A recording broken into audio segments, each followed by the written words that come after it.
I had a black dog. His name was Depression.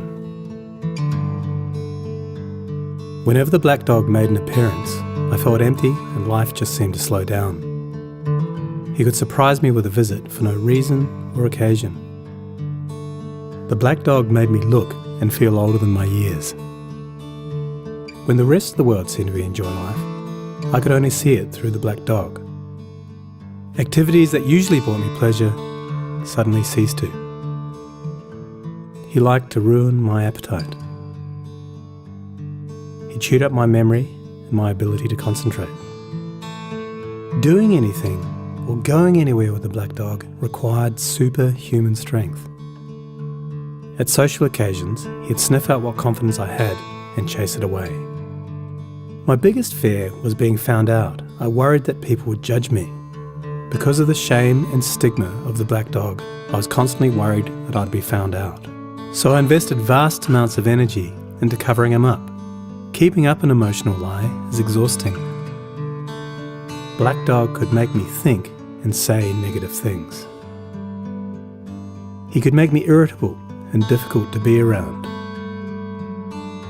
He would take my love and bury my intimacy. He loved nothing more than to wake me up with highly repetitive and negative thinking. He also liked to remind me how exhausted I was going to be the next day. Having a black dog in your life isn't so much about feeling a bit down, sad or blue. At its worst, it's about being devoid of feeling altogether. As I got older, the black dog got bigger and he started hanging around all the time. I'd chase him off with whatever I thought might send him running. But more often than not, he'd come out on top. Going down became easier than getting up again. So I became rather good at self-medication, which never really helped. Eventually, I felt totally isolated from everything and everyone. The black dog had finally succeeded in hijacking my life. When you lose all joy in life, you can begin to question what the point of it is. Thankfully, this was the time that I sought professional help. This was my first step towards recovery and a major turning point in my life. I learned that it doesn't matter who you are, the black dog affects millions and millions of people. It is an equal opportunity mongrel.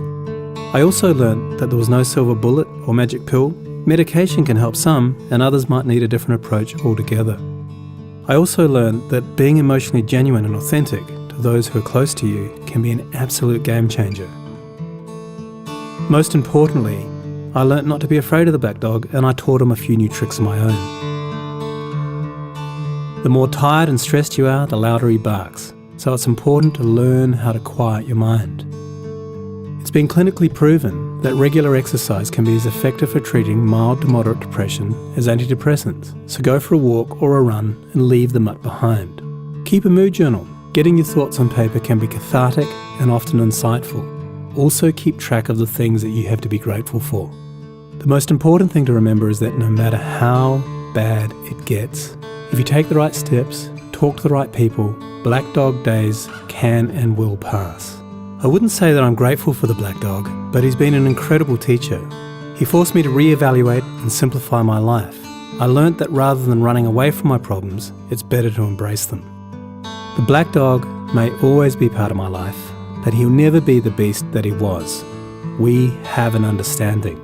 I've learned through knowledge, patience, discipline and humour, the worst black dog can be made to heal. If you're in difficulty, never be afraid to ask for help. There is absolutely no shame in doing so. The only shame is missing out on life.